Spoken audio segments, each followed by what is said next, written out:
Welcome back. Senator Jacinta Price has thrown a spanner in the works for the Liberal leadership race after she defected from the Nationals and joined the Liberal Party.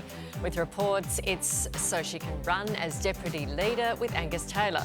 The former Shadow Treasurer is locked in a contest with former Deputy Susan Lee for the leadership, with an official party room meeting due on Tuesday. For their take, let's bring in columnist Susie O'Brien and Luke Bona from the Bona-Fide podcast. Good morning, Susie. Morning. What do you think of Angus Taylor and Jacinta Price versus Susan Lee for the leadership? Well, I cannot see how Senator Jacinta Price can be part of the solution. She is absolutely part of the problem. And so for it is Angus Taylor. I mean, he was one of the people putting forward policies that made no sense to anyone. As one of his own people said, a lack of economic narrative. Senator Jacinta Price was... during the election campaign was wearing a MAGA hat, and she talked about making Australia great again. I mean, she's very popular with the Sky After Dark kind of far-right rump of the party. But what is she going to do to appeal to middle Australians in the outer suburbs who can't afford to pay their power bill? I'm not sure she's the person to appeal to that group. Luke, what do you think? I completely disagree. I think that she's going to make a hell of a difference. I've known Senator Price for a long time when she was Deputy Mayor at Alice Springs. I think she's more than capable. And I think that they're calling it a spanner in the works. This is a spanner they should have seen coming for a long, long time. I think she's hugely popular with Middle Australia, and her performance during the referendum was outstanding.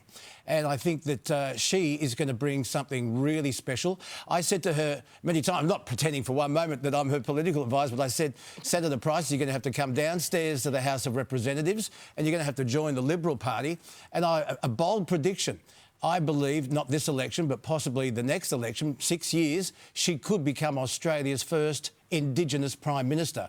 Now, constitutionally, you can still be elected Prime Minister from the Senate, but you've got to come to the House of Representatives. I think the last senator who was made Prime Minister was John Gorton.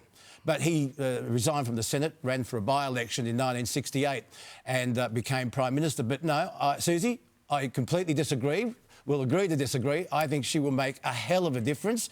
Watch this space. Oh, OK. See, that's interesting. And I like it when we have different opinions. Luke, you don't care basically what Matt Canavan is saying.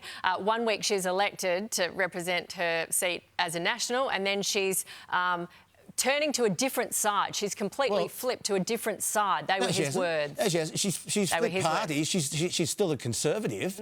And if she wants to be Prime Minister, she has to join the Liberal Party. I mean, if she stays with the Nationals, the best she can do is become Deputy Prime Minister. No, this I saw coming a long, long time ago. I'm not surprised.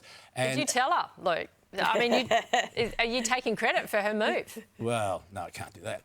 But, I mean, to me, it was obvious, and I think it was about time. And let's just watch. We've got 3 years to go, and we'll see. She's got to deal with all those knives that come out in the political landscape in the House of Representatives. But she's tough. She's got the credentials, and I'm going to be very interested to see how she goes. But, of course, the party meets on Tuesday. She hasn't got that far yet, but I think she makes Taylor's ticket a lot more attractive. Okay. Finally, something else. Aussies you in hot debate about what you should be doing in this situation. Someone in Sydney shared this photo of what they suspect was a neighbour putting a bollard in the parking space in front of their own home. People divided over whether the person should actually move it, report it, leave it, park away from home. Susie, what would you do? Some people are saying, well, maybe they were waiting for a tradie or something, or whether they were just, doing that every day. Well, I live in the outer suburbs of Melbourne where we have driveways, so we love nothing more than a Sydney inner city parking spat like this one. Oh, my God, I love the conundrum.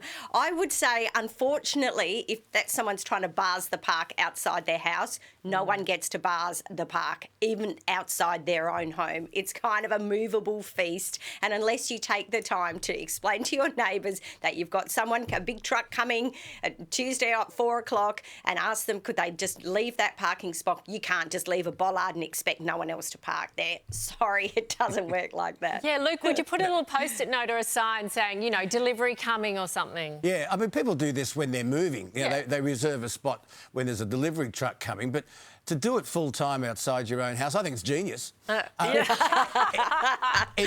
In fact, I could go one better, because you know how I'm an ideas man. Yes. OK, I often say that. Get your own portable parking meter, see if you can get in some cash while you're there. No. Right, that could be against a couple of laws. But, I know. You are an ideas man. We'll, I think it's genius. To the government, okay? It's annoying, but it's genius. Okay, thank you. Tell us what you think. See you next week, guys. Here's Shiva. Bye.